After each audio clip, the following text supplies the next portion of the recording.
कहीं बंगाल चुनाव में राम कार्ड टॉप पर चल रहे हैं। उठाइए दोनों हाथ और जोर से बोलिए जय श्री राम।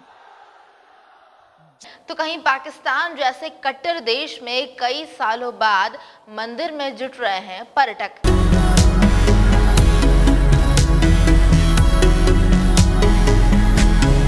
कहाँ है पाकिस्तान में ये 100 साल पुराने मंदिर, और बंगाल चुनाव में कौन कितनी बार कर रहा है राम नाम के कार्ड का इस्तेमाल। नमस्कार, आप देख रहे हैं जीके न्यूज नेटवर्क और टॉप 5 ट्रेंडिंग मसालेदार खबरों के साथ मैं हूं आपके सामने प्रभा शर्मा। तो देर किस बात की, चलिए शुरू करते हैं। जी हां, बंगाल चुनाव में जय श्री राम का नारा अभी टॉप पर है, जहां गृह मंत्री अमित शाह, यूपी के मुख्यमंत्री योगी आदित्यनाथ, केंद्र मंत्री स्मृति ईरानी सहित तमाम नेता बखूबी इस नारे का इस्तेमाल कर अपनी रैलियों में कर रहे हैं। अब तक योगी ने बंगाल में 4 सभाएं की हैं। इस दौरान उन्होंने 80 बार राम का नाम लिया है। तो 2 मार्च को मालदा की सभा में उन्होंने 15 बार, 16 मार्च को पुरुलिया में 9 बार, बांकुरा में 35 बार और पश्चिम मेदिनीपुर में 21 बार राम का नाम लिया। इन सब में दिलचस्प बात यह है कि हर सभा में उनकी स्क्रिप्ट बहुत हद तक एक जैसी ही रही है, जिससे राम नाम के आगे गरीबी और विकास के मुद्दे पीछे छूट गए हैं। बांकुरा की सभा के दौरान योगी ने कहा कि कोई राम को हमारे जीवन से अलग नहीं कर सकता है। जो भी राम से हमें अलग करने का प्रयास करेगा उसे सत्ता से वंचित होना पड़ेगा। बंगाल की जनता ने अब ये तय कर लिया है कि राम का विरोध करने वाली ममता दीदी को वो बर्दाश्त नहीं करेंगे। इस साल अमित शाह ने भी 3 बार बंगाल दौरा किया है। इस दौरान उन्होंने 6 सभाएं की हैं, जिसमें से सिर्फ 2 रैलियों में ही उन्होंने 26 बार मंच से जय श्री राम का नारा लिया है। 18 फरवरी को गंगा सागर की सभा के दौरान 10 बार और 11 फरवरी को कूच बिहार में 16 बार राम का नाम लिया है। गंगा सागर की सभा के दौरान उन्होंने कहा था कि जय श्री राम का नारा परिवर्तन का प्रतीक है। हम इस नारे के साथ पश्चिम बंगाल में घर घर जाने वाले हैं। वहीं इससे पहले फरवरी में भी एक सभा के दौरान मोदी ने कहा था कि टीएमसी ने एक के बाद एक कई सारे फाउल किए हैं। बंगाल की जनता ये देख रही है और जल्द ही उन्हें राम कार्ड दिखाएगी। दरअसल राम कार्ड जय श्री राम ही है। देखने वाली बात तो यह है कि पिछले दिनों इसको लेकर सुप्रीम कोर्ट में एक याचिका भी दायर की गई थी। इसमें गृह मंत्री अमित शाह और शुभेंदु अधिकारी के खिलाफ एफआईआर दर्ज करने के आदेश देने और नारे के इस्तेमाल पर रोक लगाने की मांग की गई थी, जिसे सुप्रीम कोर्ट ने खारिज कर दिया था। मगर अब सवाल ये उठता है कि दुर्गा के राज में राम कार्ड की क्या जरूरत पड़ गई। दरअसल पिछले कुछ सालों में भाजपा ने पंडालों का भी आयोजन किया है, लेकिन वो भीड़ जुटाने में कामयाब नहीं हो पाई। इसलिए अब उसे जय श्री राम के सहारे की जरूरत पड़ रही है, ताकि हार्डकोर हिंदू वोटरों को अपने पक्ष में कर सके। वहीं दूसरी बात यह भी है कि बंगाल में ममता बनर्जी की छवि अभी भी बहुत मजबूत है। भाजपा कोशिश करके भी एंटी इनकम्बेंसी फैक्टर क्रिएट नहीं कर पा रही है। वहीं इस मामले में कुछ लोगों का मानना है कि बंगाल में राम कार्ड काम नहीं आने वाला है, क्योंकि यहाँ राम उतने लोकप्रिय नहीं है जितनी दुर्गा है। यहाँ के लोग राम के नाम पर बटेंगे या वोट करेंगे, इसकी गुंजाइश भी कमी है। फिर भी वे इसे चुनावी मुद्दा बनाने की कोशिश इसलिए कर रहे हैं ताकि अगर ध्रुवीकरण हो तो लेफ्ट और कांग्रेस को स्पेस मिले, यानी लड़ाई ममता और भाजपा के बीच रहे। मगर बंगाल चुनाव में ये राम कार्ड कितना बड़ा किरदार निभाने वाला है, ये तो देखने वाली बात होगी, क्योंकि बंगाल में 2 तरह के हिंदू हैं, एक जो बांग्ला बोलते हैं और दूसरे वे जो गैर बांग्ला भाषी हैं। जो बांग्ला भाषी हैं उनके लिए दुर्गा ज्यादा मायने रखती है, लेकिन जो नॉन बंगाली हैं वे राम को मानते हैं। और जानकारी के लिए आपको बता दूं कि यहाँ करीब 50% बांग्ला भाषी हिंदू है, जबकि 10% से ज्यादा गैर बांग्ला भाषी हिंदू है। बिहार से सटे इलाकों में और कोलकाता में इनकी संख्या अधिक है। और हिंदुओं की तरह ही बंगाल में 2 तरह के मुसलमान भी हैं, एक जो बांग्ला बोलते हैं और दूसरे वे जो गैर बांग्ला भाषी हैं। बांग्ला भाषी मुसलमान ममता बनर्जी के हार्डकोर सपोर्टर माने जाते हैं, जबकि बिहार से सटे जिन इलाकों में गैर बांग्ला भाषी मुस्लिम हैं उन पर ओवैसी की नजर है। इसलिए ममता जय श्री राम के नारे का विरोध कर गैर बांग्ला भाषी मुस्लिमों को अपने पक्ष में साधने की पुरजोर कोशिश कर रहे हैं। अब बात करते हैं एक और कपड़ों के लिए दिए गए विवादास्पद बयान के बारे में जो काफी ट्रेंड कर रहा है।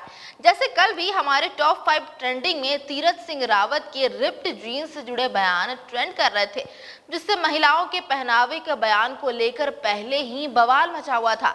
और इसी बीच गुजरात के प्रसिद्ध धार्मिक स्थल शामलाजी विष्णु मंदिर ट्रस्ट ने भी ऐसा ही एक विवादास्पद फैसला किया है।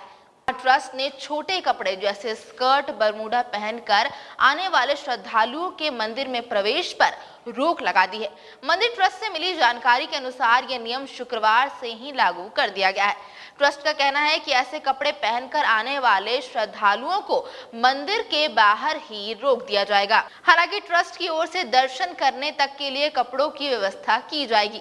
इसके तहत मंदिर के बाहर ही पुरुषों के लिए धोती और पीतांबर और महिलाओं के लिए लहंगे की व्यवस्था होगी, जिन्हें पहनकर मंदिर में प्रवेश किया जा सकेगा। ट्रस्ट ने मंदिर के बाहर एक बोर्ड भी लगाया है जिसमें लिखा है कि दर्शन के लिए आने वाले भाइयों बहनों से विनती है कि छोटे कपड़े पहनकर और बरमूडा पहनकर मंदिर में प्रवेश नहीं मिलेगा। मास्क पहनना अनिवार्य है। और अब बात करते हैं पाकिस्तान के 100 साल पुराने मंदिरों की, जहां पर्यटकों को ये जगह लुभाने लगी है। मगर ये जगह कोई आम जगह नहीं है, बल्कि पाकिस्तान की स्वात घाटी है, जहां इस घाटी का नाम सुनते ही जहन में सबसे पहले आतंकवाद, चरमपंथ और तालिबान जैसे शब्द आते हैं। लेकिन अब यहाँ शांति है। 11 साल बाद इस वैली में पर्यटकों की आहट सुनाई दे रही है। आपको बता दूं कि स्वात में 100 से ज्यादा मठ और मंदिर पुराने वैभव में लौट रहे हैं। इटली से पुरातत्वविदों की टीम ने डायनामाइट से उड़ाए बुद्ध की प्रतिमा को मूल रूप दिया है। इटली सरकार ने इस घाटी को संरक्षित करने के लिए 20 करोड़ रुपए खर्च किए हैं। जहानाबाद से 20 किलोमीटर दूर मिंगोरा शहर में 7वीं सदी में पहाड़ काट कर बनाई गई बुद्ध की प्रतिमा सहनशीलता का ताकतवर चेहरा है। इस संदर्भ में प्रोफेसर परवेज शाहीन कहते हैं, बुद्ध यहाँ की पहाड़ियों पर पूजा करने आते थे। जब वे चले गए तो चट्टान में उनकी प्रतिमा को प्रतिष्ठित किया गया। ध्यान की मुद्रा में बुद्ध की ये प्रतिमा दक्षिण एशिया में सबसे बड़ी है। बंटवारे से पहले तक हिमालय इलाकों में बुद्ध सन्यासी यहाँ आकर ध्यान लगाया करते थे। अब हम सब चाहते हैं कि दुनिया भर से श्रद्धालु यहाँ आकर बुद्ध को महसूस करें। मगर सितंबर 2007 में आतंकियों ने इसे डायनामाइट से उड़ा दिया था। इस घटना के चश्मदीद रहे अख्तर अली उस दिन को याद करते हुए कहते हैं कि आतंकियों ने बुद्ध की प्रतिमा के चेहरे तक पहुंचने के लिए सीढ़ियां और रस्सियों का इस्तेमाल किया था। चेहरे में ड्रिल किया, उसमें बारूद और डायनामाइट भरा और फिर धमाका कर दिया। वे कहते हैं कि आतंक की वजह से 15 लाख लोगों को इलाका छोड़ना पड़ा था। अब 11 साल बाद भी लोगों का लौटना जारी है। स्वात घाटी को दुनिया में गांधार सभ्यता के महान केंद्रों में से एक माना जाता है, जिसमें बुद्ध की दर्जनों मूर्तियां और ऐतिहासिक मंदिरों के अवशेष हैं। यहाँ 1000 से ज्यादा मठ, गर्भगृह और स्तूप घाटी में फैले हुए हैं। स्वात वैली के क्रिएटर एफ रहमान कहते हैं कि सरकार ने पुरातत्व के नजरिए से कई महत्वपूर्ण संपत्ति खरीदी है। हम यहाँ खुदाई कर बौद्ध मठों और मंदिरों को संरक्षित कर रहे हैं। यहाँ बारीकोट घुंडई में खुदाई के दौरान भगवान विष्णु का 1300 साल पुराने मंदिर का अवशेष मिला है। पास ही सेना की छावनी और पानी का टैंक भी मिला है। संभावना है कि दर्शन से पहले भक्त और पुजारी यहाँ स्नान करते थे। इसके अलावा हम बारीकोट स्वात में 1800 साल पुराने बुद्ध परिसर में खुदाई कर रहे हैं। फेमस शेफ में आपने संजीव कपूर और विकास खन्ना जैसे नाम तो जरूर सुने होंगे, मगर इन दिनों जो शेफ ट्रेंड कर रही हैं वो है लेडी शेफ अनुकृति देशमुख, जिन्हें 11 साल से ही बेकिंग का शौक था। मगर जब वे बड़ी हुई तो ये समझ आने लगा कि हमारे देश में शेफ का काम पुरुष करते हैं। यहाँ महिलाओं को सिर्फ घर के किचन में खाना बनाने तक सीमित माना जाता है। साथ ही ये भी माना जाता है कि महिलाएं पुरुषों की तरह देर रात तक घर से बाहर नहीं निकल सकती, इसलिए शेफ का काम पुरुषों के लिए अच्छा है। मगर अनुकृति अपने प्रयास से लोगों की यही सोच बदलना चाहती हैं। वे दिल्ली के साकेत में ऑल टुगेदर एक्सपेरिमेंटल रेस्टोरेंट में शेफ हैं।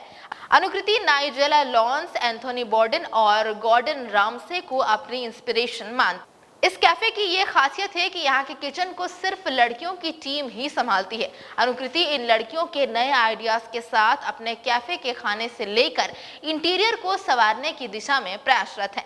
अनुकृति कहती हैं कि मैं अपनी टीम के साथ बहुत मेहनत करती हूँ, लेकिन दिल्ली के असुरक्षित माहौल में परेशानी तब होती है जब हम सभी लड़कियां अपने कैफे से देर रात में घर के लिए निकलती हैं, लेकिन हमें अपनी सुरक्षा का ख्याल रखना आता है। मैं अपनी टीम को भी पूरे आत्मविश्वास के साथ घर से बाहर निकलने और अपने सपने पूरे करने के लिए प्रोत्साहित करती हूँ। यहाँ आने वाले कस्टमर इस कैफे के ओपन किचन में जब लड़कियों को काम करते हुए देखते हैं तो हैरान रह जाते हैं। कई बार वे ये भी पूछते हैं कि क्या यहाँ कोई पुरुष शेफ नहीं है, और अनुकृति पूरे आत्मविश्वास के साथ उन्हें जवाब देकर कहती हैं, बिल्कुल नहीं।